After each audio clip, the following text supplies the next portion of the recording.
e tem experiência na área de economia, com ênfase em políticas macroeconômicas, projeções econômicas, atuando principalmente nos seguintes temas: economia brasileira, globalização, política econômica do Brasil, economia industrial, economia internacional e política econômica.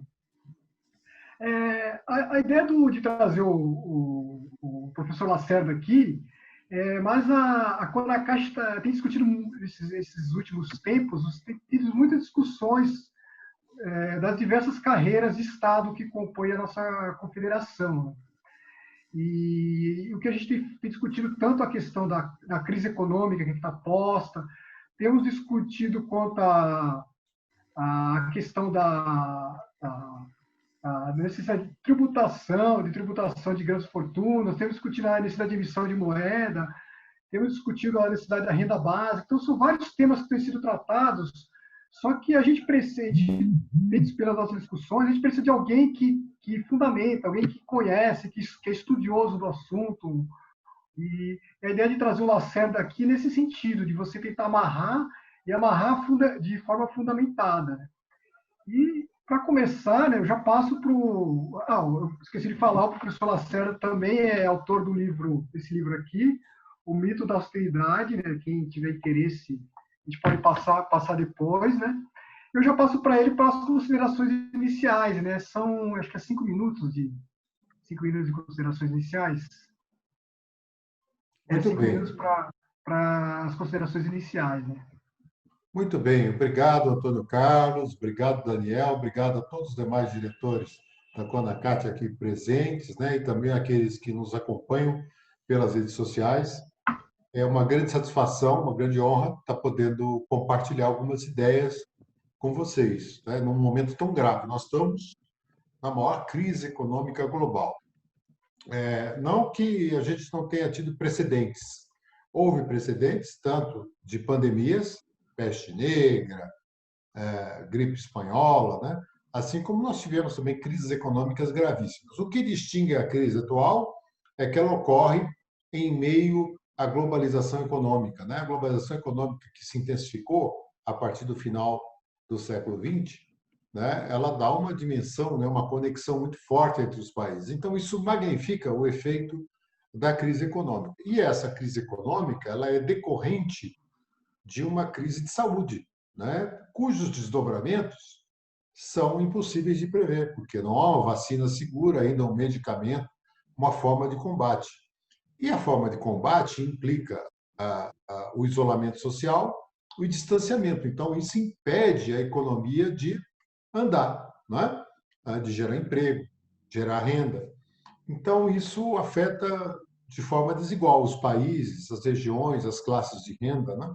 E, particularmente no Brasil, nós temos uma terceira crise, que se junta à crise de saúde e à crise econômica, que é a crise política, né? Decorrente da total falta de governança por parte do governo federal, na sua relação com seus próprios ministros, que é muito traumática, né? Uma instabilidade total, com os entes federativos subnacionais, os estados e municípios, e entre os três poderes, entre o executivo, o legislativo e o judiciário. Então, um pandemônio, porque não tem gestão, a gestão é péssima. Então, tudo isso agrava, a crise política agrava a crise econômica, que, por sua vez, também é a crise de saúde. E elas se retroalimentam entre si, né? Então, é uma situação gravíssima que nós estamos vivendo. E é o momento de uma forte atuação do Estado. O Estado brasileiro precisa intervir e o grande dilema a ser vencido é a visão ortodoxa predominante na equipe econômica e em muitos que os apoiam, de que o Estado não pode gastar, que não há recursos, e a gente sabe que o Estado tem um monopólio de emissão monetária. E, particularmente numa crise como a que estamos vivendo, que é a maior da nossa história, ele tem que exercer o seu papel anticíclico. Então, o Estado tem que prover recursos para a saúde, porque isso é fundamental para combater a epidemia, a pandemia, melhor dizendo, assim como o Estado precisa prover recursos, especialmente para as pessoas que estão impedidas de exercer a sua atividade, seja pelo desemprego, seja pelo necessário isolamento social. E um aspecto também relevante é que essa crise escancara grandes problemas estruturais brasileiros. né? Por exemplo, a falta de saneamento, por exemplo, a falta de acesso à água potável, né? A falta de condições de moradia, né? Precarização do mercado de trabalho, tudo isso se escancara frente à crise, porque nessa crise esses problemas se avolumam, né? Então é preciso enfrentá-los. O Brasil tem condições para isso, mas para além dos desafios globais, há os desafios domésticos, né, que são grandes paradigmas e dogmas que têm impedido o Estado brasileiro de exercer uma função fundamental, né? O gasto público, quando bem conduzido, ele tem um efeito multiplicador, né? Cada real gasto pelo Estado em infraestrutura, em política social, ele gera outros 3 ou 4, né? E acaba retornando para o próprio Estado sob a forma de pagamento de impostos. Lembrando que o Estado não gera recursos, né? Ele simplesmente repassa os recursos que ele recolhe da sociedade. Daí a importância dessa ação anticíclica do Estado, porque se ele não fizer isso, a depressão se agrava e cai a arrecadação tributária. Então, você não tem nem a solução para a crise fiscal e muito menos para a crise econômica. Então, a melhor ação que o Estado pode fazer é exatamente despender recursos para fazer um contraponto à crise atual, né? O Brasil tem amplas possibilidades, ele tem um potencial enorme, mas, ao contrário do que preconizado pela equipe econômica, isso não se dará de forma automática, e muito menos sob a batuta do setor privado. Essa ideia do Deus mercado, do Estado mínimo, da privatização como solução para tudo, né? Não há precedente histórico, né? Nem de países que romperam isso, nem nas boas teorias. Então, é preciso, sim, conjugar a ação do Estado com o setor privado, mediante amplos processos de regulação, modelos de regulação, e, sobretudo, engajar todos os setores da sociedade na articulação de um grande projeto nacional de desenvolvimento. É isso que poderá tirar de forma estrutural o Brasil da crise, né? Porque a pandemia vai passar, mais dia menos dia, mas restará o desafio da retomada do desenvolvimento brasileiro em bases sustentadas. Infelizmente, nós estamos vivendo um retrocesso no Brasil, né, sob o ponto de vista social, dos direitos humanos, do meio ambiente, da liberdade de expressão, do Estado democrático de direito, mas é preciso que a sociedade reaja, né? Porque a economia é uma perna desse processo. E é preciso, sim, combinar a retomada econômica com a garantia do Estado democrático de direito. É isso que pode nos dar uma sociedade mais justa, né? E amenizar essa enorme disparidade que há no Brasil. Muito obrigado. Tá certo, Lacerda. Obrigado pelas colocações. Eu vou fazer, a gente tem várias questões. Essa primeira questão aqui, eu vou fazer direto porque ela é mais longa. Depois nós podemos fazer blocos, que só explicando, né? Que são questões que os diretores da CONACAT encaminharam para a gente perguntar para você. Então, assim, mais para a gente tentar direcionar aproveitar melhor o seu conhecimento para as dúvidas que as pessoas têm, para as dúvidas que a gente tem, né? Então, eu vou apresentar assim as diversas questões que a diretoria da CONACAT está perguntando. E tendo espaço no final, a gente pode até abrir outras questões que as pessoas podem formular via chat. Então, quem quiser formular via chat, pode formular, e a gente, no mínimo possível, vai tentar encaixar, né? Então, assim, essa primeira questão, né? Um dos argumentos comumente utilizados para a adoção de uma política restritiva, pautada no corte de gastos do Estado, é a necessidade de que a dívida pública seja conduzida para uma trajetória sustentável. Na opinião do senhor, não seria oposto, ou seja, os erros e distorções verificados na condução da política monetária não estariam afetando negativamente a área fiscal e, portanto, naquela área monetária é que deveriam ser efetuados os ajustes necessários? Sim, perfeitamente, né? Coincidentemente, esse é o tema, inclusive, do livro mencionado pelo Daniel, que é o Mito da Austeridade. né, que eu publiquei recentemente, é uma coletânea com vários autores, onde o que nós questionamos aí nesse livro, né? Exatamente a opção da política macroeconômica brasileira, que tem sempre centrado o fogo no corte de gastos, no corte de investimentos, né, do setor público.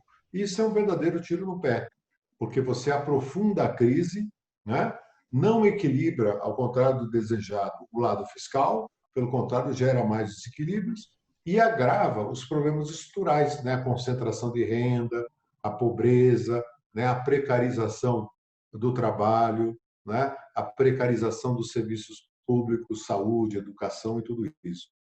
Né? Então, é preciso remover urgentemente esses penduricalhos, né? Como a emenda constitucional 95, que limita o gasto público por 20 anos, né? E que nos foi uma armadilha autoimposta. Se você pegar a exposição de motivos da emenda constitucional 95, que foi aprovada lá no final de 2016, lá uma comparação esdrúxula, né?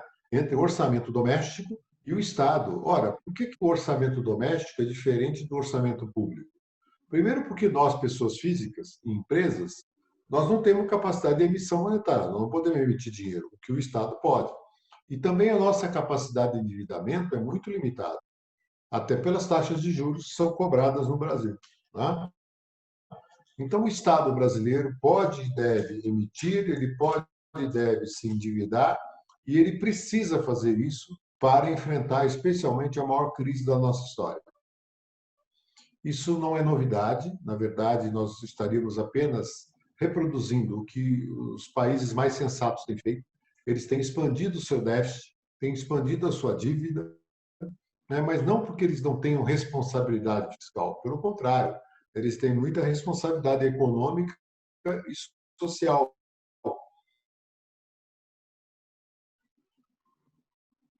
Ok, ok. Outra questão aqui, eu acho que vamos fazer, como são curtinhas, acho que vamos fazer em blocos, né, para a gente ver se a gente dá andamento, né? Deixa eu ver. Em qual momento você acredita que termina essa crise econômica, né? Essa crise econômica pode virar uma depressão? Por quê? Acho que dá para as duas são correlatas, dá para responder conjuntamente, né? Sim, posso responder sim. Começando pelo fim. Não é que ela pode virar uma depressão, ela já é uma depressão econômica. O que é uma depressão econômica? É uma recessão muito forte. Então, esse ano, o PIB brasileiro pode cair 2 dígitos, pode cair até 10%. Por quê? Porque, evidentemente, você tem o efeito da queda dos investimentos, queda do faturamento das empresas, aumento do desemprego, aumento da inadimplência, tudo isso, né, afetando o desempenho da economia brasileira. E a própria crise global. Não é? Qual a profundidade e extensão dessa crise? Impossível prever, porque ela é decorrente, como eu falei, da pandemia. Né? E com um terceiro aspecto que eu também citei, que é a crise política. Então, enquanto a gente não tiver uma vacina, né, segura para debelar a pandemia, significa que você terá restrições de circulação, de atividade econômica. Portanto, a crise econômica tenderá a se estender para 2021, né? Não ficará circunscrita a 2020. E por quanto tempo? Vai depender da vacina, né? De você ter a capacidade de gerar vacina, de fazer vacinação em massa. Né? Os sanitaristas também recomendam, independente da você ter ou não vacina, um aumento da testagem, né? Para você permitir que haja uma volta, pelo menos gradual, às atividades econômicas, o que também não está presente no Brasil. Então, a crise é muito grave. Além disso, o setor hospitalar no seu limite em muitas cidades, né, nas principais cidades, e com falta não só de equipamentos sofisticados, mas materiais básicos, né? Luvas, máscaras, gorros, leitos hospitalares, respiradores, sedativos, né? Para atender, dar o mínimo de conforto às pessoas que estão sendo entubadas, né? No estágio grave da doença, do Covid, é preciso intubação. e isso precisa ser feito com sedação, e muita gente não tem acesso à sedação, muitos hospitais, né? E, evidentemente, uma sobrecarga dos profissionais da área médica, né? Médicos, enfermeiros, todos eles tendo uma sobrecarga. Então, nós já vivemos uma depressão, infelizmente, é a maior crise da nossa história e cuja duração é imprevisível, né? Por todos esses fatores que a gente falou, né? Porque não dá para prever o fim da pandemia e não dá para prever os desdobramentos da crise política, né? Então, pelo menos essa terceira perna da crise política, né? Ela poderia colaborar e não atrapalhar, né? Como tem ocorrido, né? Então, tudo isso agrava a crise econômica e se transforma num grande desafio para o Brasil. Ok, ok. Tem outra questão aqui que fala da questão do auxílio emergencial, né? Você entende, por esse auxílio que o governo está disponibilizando para a população de R$ 600, né? Você entende que o auxílio emergencial veio para ficar, a tendência é tornar-se uma renda básica, né? E até assim, eu até acrescento assim, se você defende a importância da renda básica ou não, etc, né? Tá certo. Vamos começar pelo fim de novo, né? Então, a ideia da renda básica universal, ela não tem a ver necessariamente com a pandemia, né? Ela tem a ver com um processo estrutural que ocorre hoje no mundo. O mundo vive a revolução da indústria 4.0, da internet das coisas, da nanotecnologia, né? Da robótica. Tudo isso é poupador de mão de obra, tá? Poupador de mão de obra. Então, o que muitos países estão fazendo para amenizar o efeito do desemprego, né, que é decorrente desse grande aumento de produtividade proporcionado pela revolução tecnológica. Então, o que eles estão fazendo? Reduzindo o jornal de trabalho, né? Diminuindo os turnos de trabalho, né, para que mais gente possa se ocupar. E há algumas iniciativas localizadas de instituição da renda básica. Por quê? Mesmo que a economia global se recupere e volte a crescer, e isso deverá ocorrer daqui a alguns anos, não haverá emprego para todos. Então, você vai ter que manter gente que precisa consumir, precisa viver e precisa também aquecer a economia, né? Então, a ideia da renda básica universal vem nessa esteira, de você desvincular a renda do trabalho, de forma que as pessoas que eventualmente não estejam no mercado de trabalho possam receber essa renda básica. Bom, na pandemia, esse quadro se agrava, porque além do problema estrutural, você tem um problema conjuntural dessas pessoas, em função da pandemia, não poder exercer a sua função, né? Não pode exercer a sua função. E muitas vezes são pessoas de baixa renda e que dependem da sua atividade para comer, para se vestir, para pagar suas contas. Então, é nessa linha que o auxílio emergencial foi instituído. Lembrando que, na sua proposta original do Executivo, era um auxílio de R$ 200 mensais, né? Que foi ampliado para R$ 600 no Congresso Nacional, né? E foi feito para durar 3 meses, e agora foi prorrogado. Então, ele é necessário, porque nós estamos no auge da crise, estamos longe da solução da crise da pandemia, e esse é um fator amenizador, minimizador do efeito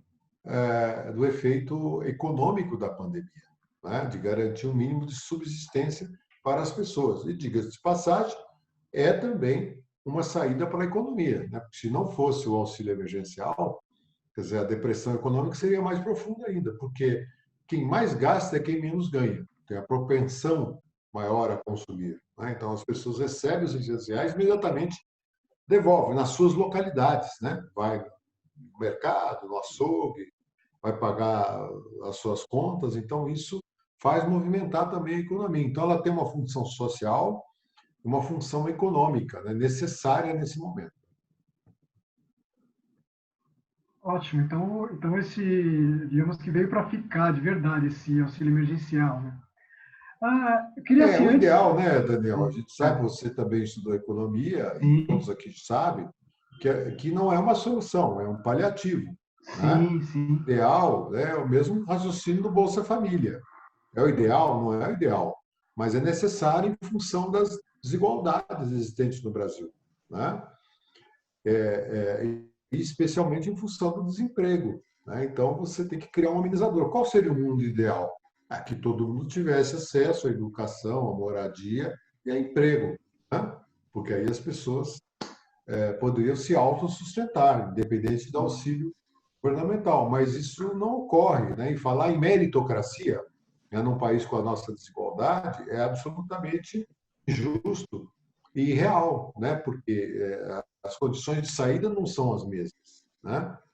Um jovem pobre, ele não tem a mesma condição de saída de um jovem de classe média, de classe rica, né? Por quê? Porque ele teve não só uma boa alimentação, boas condições de moradia, mas também acesso à educação de qualidade, né?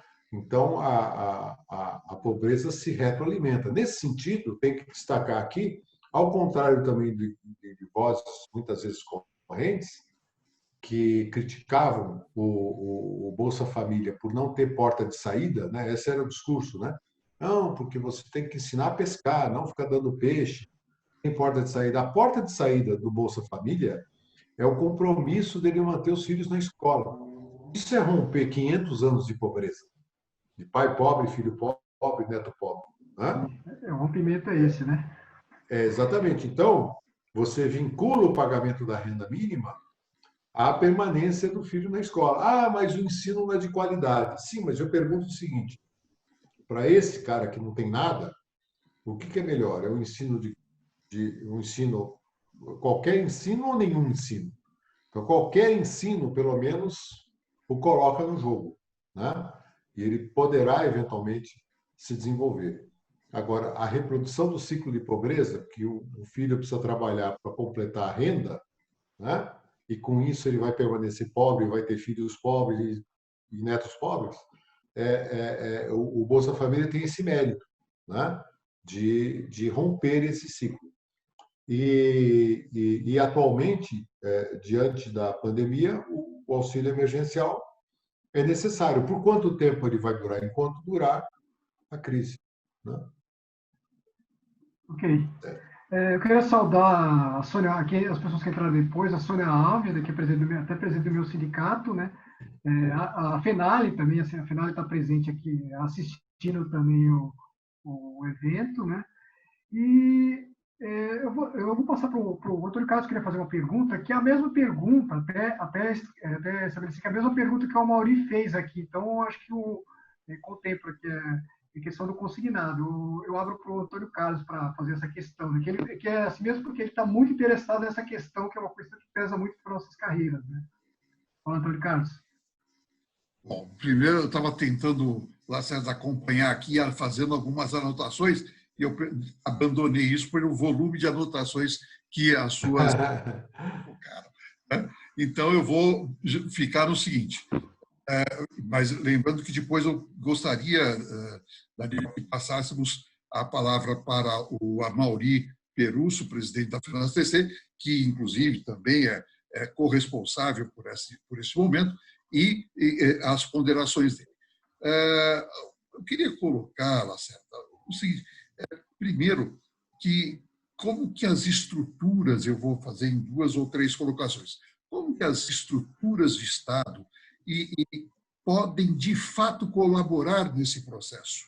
Nós estamos, inclusive, numa grande movimentação de várias entidades, confederações, entidades, organizações sociais, que se uniram numa ação conjunta para um projeto específico que é dos empréstimos consignados. A proposta que o Senado teve a sensibilidade, os senadores tiveram a sensibilidade de aprovar, foi de fazer a suspensão de 4 parcelas dos empréstimos consignados, né, e passarem essas 4 parcelas para o final dos respectivos contratos, 4 parcelas adicionais ao final dos respectivos contratos, sem adição de juros. e os senadores aprovaram isso de uma forma felizmente universal, atingindo a todos os aposentados e pensionistas do INSS, servidores públicos, trabalhadores da iniciativa privada, enfim, atinge quase 30 milhões de famílias nesse momento, sem usar recursos públicos. Muito bem, eu queria muito a sua visão sobre esse tema que está agora sendo pautado na Câmara. Estamos pedindo para o presidente Rodrigo Maia pautar imediatamente esse PEC que foi aprovado no Senado e aprovar sem alterar, para não ter que voltar ao Senado e poder já seguir para a presidência da República. E aí, eu queria muito a sua opinião sobre isso e, de fato, só pegando o gancho numa coisa que você colocou logo no começo, sobre o momento político, né, sobre a necessidade de, enfim, neste que talvez seja um dos mais graves momentos da história do Brasil, precisamos que haja uma liderança serena, que una a nação e conduza a norte seguro. Esse acho que é uma das grandes necessidades que o Brasil enfrenta hoje, né? E esperamos encontrar de alguma forma. E, por último, só para fazer uma observação ainda das estruturas de Estado. Eu sou de uma época em que o bom aluno é o que estudava em escola pública, o mau aluno é que ia para a escola privada. E, então, nós tínhamos um ensino de excelente qualidade. Como é que as estruturas de Estado podem ajudar em toda essa movimentação que você muito bem colocou de fortalecimento da economia? É o que eu gostaria, chamando a atenção para a questão dos empréstimos consignados. Tá certo? Perfeito, Antônio Carlos. Obrigado aí pelas questões. Primeiro, as estruturas de Estado, elas são fundamentais, né? Porque, veja, vamos pegar os melhores exemplos de países que atingiram o desenvolvimento, né? No século passado, Estados Unidos, Europa de forma geral, mas vamos pegar a Alemanha, que é um exemplo paradigmático, e o Japão, né? Ou mais recentemente a Coreia do Sul, ou mais recentemente a China. O que há de comum? Cada um deles teve o seu próprio projeto, o seu modelo. Mas o que há de comum nesses processos? Entre outras coisas, as políticas de Estado, né? As políticas de Estado, que são permanentes, são duradouras, são de longo prazo e que contam com o conhecimento e expertise de funcionários do Estado, né? Que são fundamentais. Então, veja, quando a gente olha o caso brasileiro, veja o que a equipe econômica fez. Juntou 4 ministérios, sob o pretexto de economizar recursos, né? Então, juntou a antiga Fazenda, Planejamento, Indústria e Comércio Exterior e Emprego e Trabalho.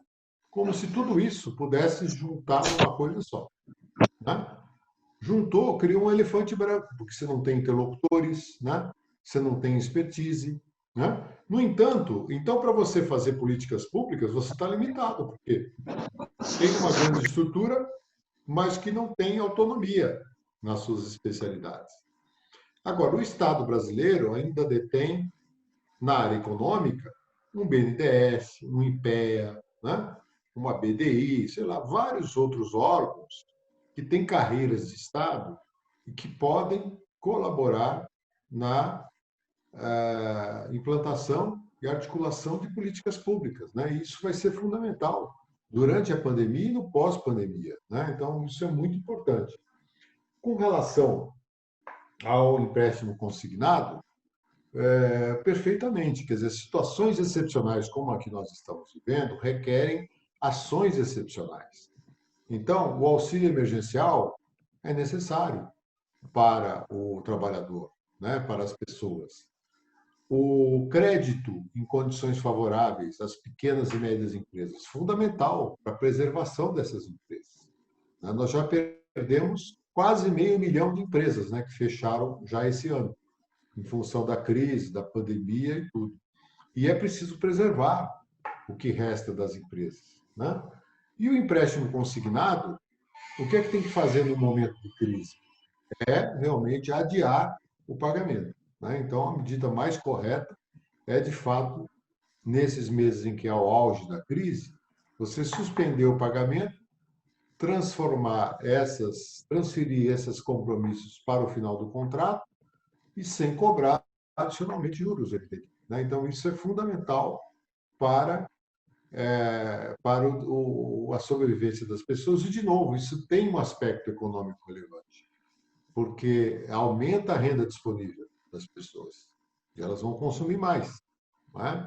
Ao consumir mais, vai movimentar a atividade econômica e o próprio governo vai ser beneficiado com o pagamento de impostos. Então, é uma medida necessária diante da crise. Só complementando, estima-se que são quase 100 bilhões de reais que são injetados diretamente na economia nos 5.570 municípios.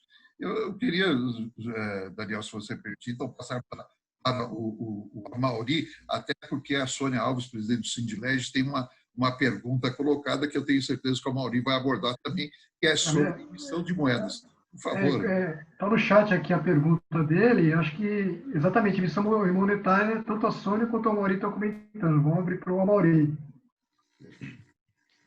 Lacerda, eu havia notado aqui uma questão que é estrutural, que eu estava falando lá o segundo PND, lá de 1974, foi uma reação dos militares à crise já estabelecida daquele modelo econômico, né, que vinha do golpe de 64, né? Mas aquele modelo ele constituiu uma economia baseada em grandes investimentos públicos, né? Em grandes investimentos públicos e na criação de grandes empresas públicas, inclusive, que passaram a atuar no desenvolvimento nacional. Aqui a pergunta é, primeiro, os militares têm capacidade, os militares que hoje estão em volta do Bolsonaro, que fizeram aquele pequeno ensaio lá da ideia do Mais Brasil e depois recuaram miseravelmente diante do Guedes, né? Esses militares têm capacidade, têm condições de formular uma política equivalente ao segundo PND, evidentemente baseado nas condições atuais, e tirar o Brasil da crise, ou seja, empurrar o país para uma outra dimensão. E isso dialoga diretamente com uma outra questão que eu também gostaria de te ouvir, já deixo ela apresentada, que no curso dos últimos anos, nós desaprendemos a pensar o país em suas potencialidades. A gente vem sempre respondendo à miséria e um debate público rebaixado internamente. Quando a gente fala em emissão de moeda, o que se traduz objetivamente é que o limite dela é o limite de crescimento da economia real. Então, eu queria te ouvir um pouco o seguinte, qual é a potencialidade efetiva do Brasil? Se nós liberássemos as amarras, retirássemos a prioridade dos ganhos financeiros e alocássemos os recursos na vida produtiva do país, para onde poderíamos ir, né? Qual é a dimensão de crescimento e de resolução das questões, inclusive históricas desatendidas, como você mencionou algumas delas aí já nas suas intervenções? Era isso. Tá certo, Amaury, satisfação aqui interagir novamente com você, né? Já tivemos juntos em outras oportunidades. E, como você lembrou, o Brasil tem grandes debilidades, nós lembramos algumas aqui, de infraestrutura, de logística, de saneamento, né? De distribuição de renda, de saúde, educação, e tudo isso, olhando de um outro lado, é potencialidade. Onde é que está o problema? O problema é que isso não vai ocorrer, ao contrário da visão predominante da equipe econômica atual, de que isso só vai acontecer via mercado, espontaneamente. Não, isso depende de uma estratégia de desenvolvimento, né? Como a maior parte dos países que eu citei executou, né? Então, o Brasil, no século passado, teve uma boa experiência disso, né? do processo de substituição de importações. E ele não foi restrito aos militares. Isso começou lá na década de 30, né? Ainda com Getúlio Vargas, em resposta a uma outra crise, a crise de 1929. Então, o Brasil, a partir dali, ele viveu frases de democracia, frases de ditadura, como a que ocorreu ainda no segundo PND, mas o Brasil não conseguiu emplacar o terceiro PND nos anos 80, né? Porque até então, àquela altura, a gente já estava super endividado, né? Porque um dos erros da estratégia brasileira foi buscar o financiamento desse desenvolvimento via recursos externos, né? E com taxas de juros flutuantes. Quando as taxas de juros explodiram no mercado internacional, junto com o preço do petróleo, o Brasil se inviabilizou, né? Então, nós temos que aprender com os nossos erros passados e viabilizar um projeto de desenvolvimento. Então, como eu falava, ao contrário da visão de Guedes e companhia de que isso será automático, um Estado mínimo, com privatização, com a visão do Deus mercado, é absolutamente equivocado. Não há precedente na história econômica mundial que tenha ocorrido assim, né? Então, é preciso, sim, uma articulação do Estado, é preciso estratégia de política econômica, é preciso estratégia de política industrial no sentido mais amplo, é preciso ação com a infraestrutura, é preciso ação na educação, nos programas sociais, em todos eles, porque isso é que pode transformar a debilidade brasileira numa grande oportunidade de crescimento, né? E daí o nosso papel, o papel da sociedade, né? Das entidades representativas, dos sindicatos, das confederações, das federações, né? Em se articular para, primeiro, preservar a democracia, né? Segundo, garantir as condições para um projeto de desenvolvimento que abarque o todo e não apenas que alguns setores ganhem, né? Quem é que ganha na crise nos últimos 20, 30 anos? São alguns poucos setores oligopolizados, né? Ligados, em geral, à produção de commodities, né? Carnes, agronegócio, minérios, e os bancos, né? O setor financeiro, que, com as práticas de taxas de juros absurdas, transferem renda para o próprio sistema financeiro e para os rentistas. Quem são os rentistas? Todos aqueles que aplicam recursos financeiros no mercado, né? Então, isso é um desestímulo à produção, porque há pouco investimento na produção, pouca geração de emprego, mais concentração de renda. Então, é preciso inverter essa lógica, né, para fazer valer um interesse maior da nação, que da produção, do investimento, da geração de renda e emprego. E, com isso, a nossa crise fiscal será muito mais facilmente resolvida. E não o contrário, né, que é o que tem prevalecido ao longo das últimas décadas, que é o ajuste pelo ajuste, né? O ajuste fiscal a qualquer preço, um falso ajuste fiscal, né? Porque corta investimento e, com isso, agrava a crise. Então, tem que reinverter todo esse processo para um projeto de desenvolvimento que contemple, que seja inclusivo, né? E desenvolvimentista, né? Isso que é a saída que se apresenta. Ok. Para continuar, tem outra questão, mas eu vou inverter a ordem para que tem mais a ver o assunto aqui, essa questão aqui do Joaquim Goma, que é outro colega da diretoria da CONACAT, né? Professor, considerando um cenário onde boa parte da sociedade dependerá muito do Estado para sobreviver, como o senhor vê as ações adotadas pelos governos cujo objetivo é desmonte das estruturas de Estado? Como fazer, acho que tem correlação, vou completar a segunda questão, como fazer para que a sociedade entenda que políticas públicas precisam ser implementadas e continuadas para o seu próprio bem-estar? Isso. Primeiro como desfazer esse discurso, que é predominante, né? Você pega na mídia,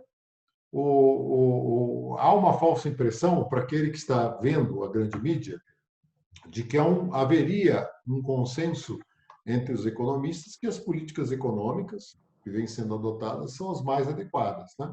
Mas por que dá a ideia de um falso consenso? Porque quem tem espaço na mídia são os economistas ligados a esses interesses, né? De grandes bancos, de grandes oligopólios, né? Eles que garantem um espaço privilegiado na mídia e passam a falsa impressão de que a maioria dos economistas pensa assim, quando não é verdade. Eu, como presidente do Conselho Federal de Economia, né, que reúne centenas de milhares de economistas no Brasil, posso te dizer que isso não é predominante entre os economistas. É predominante na visão que é transmitida via mídia para a sociedade. Então, o primeiro desafio é romper esse monopólio, não é? O que felizmente tem ocorrido com isso que a gente está fazendo aqui. Não é? Com as mídias sociais, você criou uma alternativa de debate muito mais plural por outros meios que não daqueles canais da mídia tradicional. Não é? Bom, e aí o seguinte, por que, que o Estado é tão demonizado? Né? Porque criou-se uma falsa dicotomia entre Estado e mercado. E nas melhores práticas internacionais, um depende do outro. E é a combinação desses dois fatores que produz a alternativa de desenvolvimento. Não é? Então, no Brasil, se demonizou o Estado como uma forma de privilegiar o setor privado, enquanto que não há essa contraposição. Na verdade, você precisa dos dois. Né? Os dois é que podem fazer frente à crise, não um em detrimento do outro. Né? E você minimizar o Estado, você torna um papel insubstituível. Existem ações do Estado que não são possíveis de serem delegadas. Né? Então, algumas ações do Estado são imprescindíveis, inclusive na área de investimentos. Veja, nós estamos no menor nível de investimento público da nossa história, no meio da maior crise da história. Veja, é o contrário. Na crise, o Estado deveria gastar mais. Né? Deveria gastar mais para fazer um movimento anticíclico e ajudar na saída da crise. Ok, ótimo. Tem assim, tem mais outras duas questões aqui, principalmente assim, eu não sei se esgotou o que as pessoas têm necessidade de entender. Talvez assim, eu vou abordar, talvez vai repetir um pouco mais, mas tem um pouco a ver, né? Que entre soluções para a crise, para a crise, a necessidade de recursos, quer dizer, se perguntam se, com respeito a reservas internacionais, quanto à utilização das reservas internacionais ou quanto à impressão do papel moeda. Diz qual que é melhor, qual que é a sua opinião, ou alguma coisa combinada, qual que é... deixa eu ver se a outra questão tem a ver ou não. A última questão. A outra já é um assunto mais abrangente. Vamos ficar nessas aqui, e depois eu vou na sequência para as outras. Bom, vamos ao fundamental. O Estado tem o monopólio de emissão de moeda. Só ele pode emitir moeda. Segundo, ele tem o monopólio de emissão de dívida. Então, é uma falsa premissa de que o Estado não tem recursos. Não, ele pode criar recursos. E ele pode criar recursos sob o seguinte argumento, que esses recursos vão gerar mais atividade econômica e voltarão para o Estado sob a forma de pagamento de impostos. Essa é a lógica. Por isso que, se você pegar no âmbito do G20, que são os 20 países mais poderosos do mundo, né, de maior poder econômico, todos eles são deficitários e são endividados. Olha, eles são deficitários e endividados porque eles querem? Porque eles são gastões? Não, porque eles têm que cumprir, num Estado democrático de direito, num país republicano, eles têm que cumprir o que prega a Constituição de cada país. E para atender os interesses as prerrogativas da Constituição, muitas vezes o orçamento público pode não ser necessário, pode não ser suficiente. Né? Ou porque você está numa crise, ou porque houve aumentos na inadimplência, ou porque você não previu aquele gasto. Então, por isso que tem déficit. Né? Bom, e por que os estados gastam? Porque exatamente existe essa premissa, né, de que esses recursos injetados na economia amenizam a crise, geram atividade econômica que vão gerar, de novo, recurso para o Estado sob a forma de pagamento de impostos. Como você vai gerar esses recursos? Isso é um problema técnico que pode ser resolvido por economia. Não tem problema. Né? Eu não aconselho usar reservas. Reservas cambiais têm outro objetivo. Em dólares, isso é para crise externa. Né? Mas você pode, como existe já um projeto de lei, né, do deputado Paulo Teixeira, baseado, inclusive, na assessoria de economistas lá de São Paulo, André Paiva, Fábio Terra e outros, né, de usar, sim, os lucros das reservas internacionais em reais para suprir o orçamento. Tudo bem, isso é uma possibilidade. Não é? Também existe a possibilidade de emissão monetária. Existe. Isso o Estado pode fazer. Então, o que ele não pode fazer é limitar a sua ação por pretensa falta de recursos. Tudo que ele fizer no sentido de atender a economia é válido. E aí ele tem que escolher entre as alternativas, né? A pior delas é não fazer, ou colocar esse falso debate para a sociedade: ah, vai emitir dívida ou vai emitir moeda, né? Ou vai criar impostos. Claro, no futuro, provavelmente sim, vai gerar impostos, vai necessitar de impostos. Mas, no curto prazo, o mais importante é fazer isso imediatamente, porque pessoas estão morrendo, ou morrendo pela pandemia, por falta de assistência, ou morrendo por falta de condições econômicas, morrendo literalmente de fome, né? Então, o Estado precisa atender imediatamente e vencer esses paradigmas. Ok, eu queria registrar aqui a presença do Rangel, presidente da Finale, né? Outro colega, outro parceiro nosso, né? E talvez eu tenha mais duas. Eu acho que o tempo está bem apertado aqui, já estamos no final, né?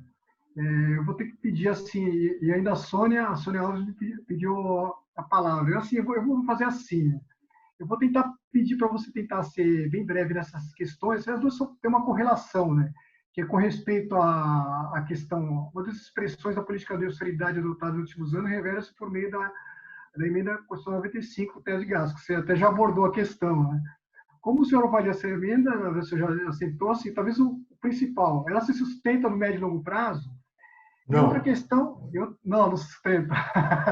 Outra questão aqui, entende que é necessária uma reforma tributária contra a taxação das grandes fortunas? E para aproveitar o gancho, já deixo para a Sônia Alves, só para ela comentar, Sônia, só que tem que ser breve, porque a gente está finalmente aqui. Tudo bem? Tudo bem, boa noite a todos, boa noite, professor Antônio, presidente do Conselho Federal de Economia. Eu queria falar um pouco a respeito, a gente tem assim, realizado bastante debates a respeito sobre o imposto sobre grandes fortunas, auditoria da dívida, que isso talvez daria também um pouco de recursos para o país, e repatriar o capital que é emitido para os paraísos fiscais. Isso é uma forma, eu queria ver a viabilidade do senhor. Uma outra questão que eu quero perguntar, e diz respeito ao futuro. Sempre aprendemos, eu também sou economista, nós aprendemos que um setor vital para a recuperação econômica é o setor da construção civil. E nós temos um setor da construção civil extremamente depredado em razão da Lava Jato, né? Das ações da Lava Jato. E como é que o senhor vê isso na hora da retomada? Porque eu vejo o Estado como uma necessidade de ser indutor de investimentos. E, para isso, ele precisa da indústria da construção civil. E a Lava Jato veio e arrasou com o setor, inclusive com a inteligência na área de engenharia, a engenharia civil. Como é que o senhor vê isso? bem, colega Sônia, eu tenho sérias críticas à Lava Jato, isso não é de hoje, né? No auge da Lava Jato, quando a maioria estava lá elogiando, eu estava fazendo ressalvas exatamente, dentre outras coisas, né? Vamos ficar aqui só no lado econômico, nem vamos falar das outras questões, pelo fato de achar que para combater a corrupção você tem que inviabilizar as empresas. Ora, nós tivemos casos mundo afora de uma das grandes montadoras globais de origem alemã que fraudou os seus índices de poluentes.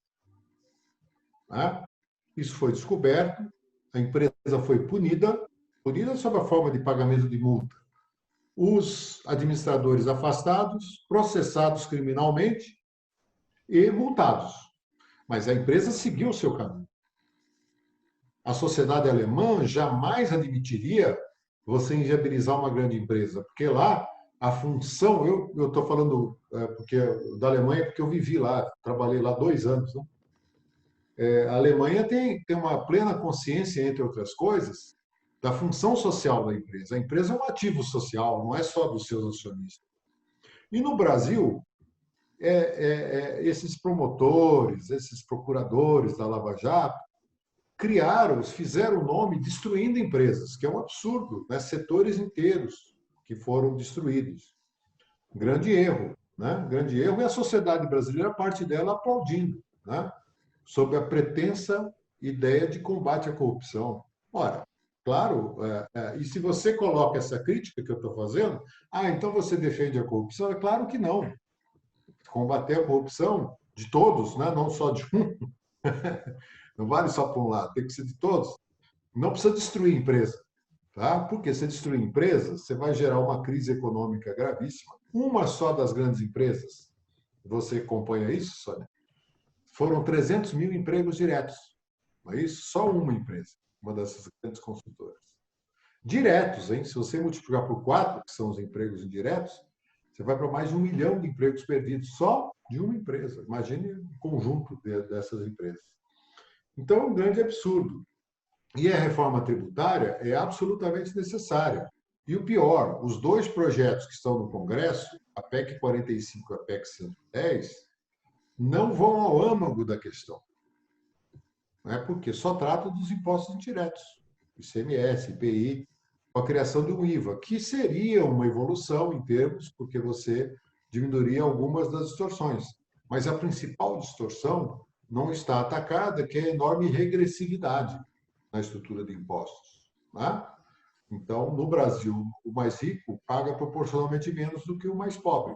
É muito simples a gente entender. Uma pessoa que ganha R$1.000 e vai comprar um televisor que custe R$1.000, desses R$1.000, 500 que ela paga são impostos. Então, para ela, o que ela pagou de imposto ao comprar um televisor, mesmo em parcelas, representa 50% da renda.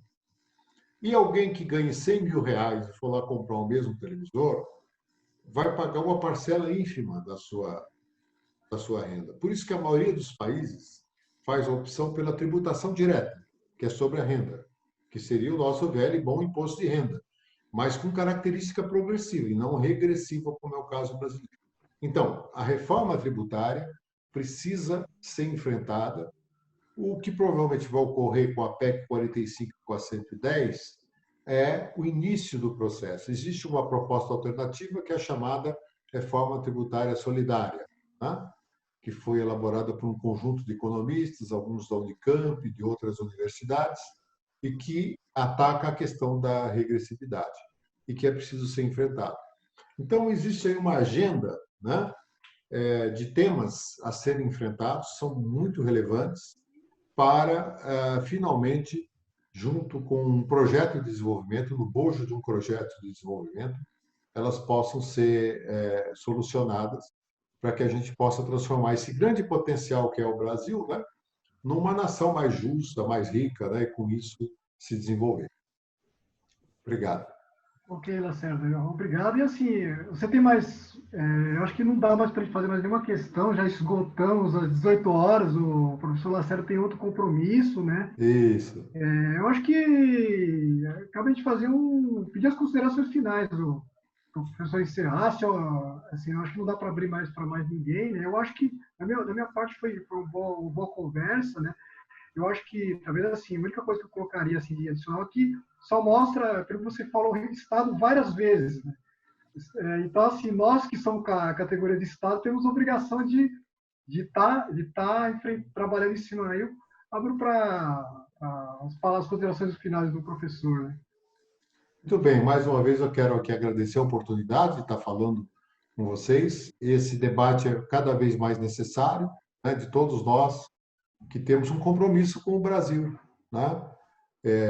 E todas as entidades representativas, sindicatos, os conselhos profissionais, as confederações, as federações, né, as entidades de representação da sociedade, precisam se movimentar, porque o que está em risco é não apenas a depressão econômica e seus efeitos, mas o Estado democrático de direito. Né? Então, nós precisamos preservar as duas coisas para criar uma sociedade mais justa, mais igualitária e mais desenvolvida. Obrigado. Eu quero agradecer, Lacerda, mais uma vez, ter se disposto a vir de compartilhar conosco os seus pensamentos. Agradecer ao Daniel, a Mauri, Joaquim Boma, Sônia Alves, o Rangel da FUNAI, Marcos Alcir, Josué, Carlos Wilco, João Pedro, enfim, toda a diretoria que esteve acompanhando todo esse momento e todos os que estão nos assistindo. Muito obrigado por mais este momento. E esse material estará depois disponível para quem quiser fazer consulta. E, com isso, nós encerramos os nossos trabalhos, agradecendo a todos. Grande abraço, Obrigado. professor. Obrigado, professor. Obrigado. Encerrado o evento. Obrigado a todos. Obrigada, professor. Obrigado. Obrigada a todos. Obrigado. Boa noite.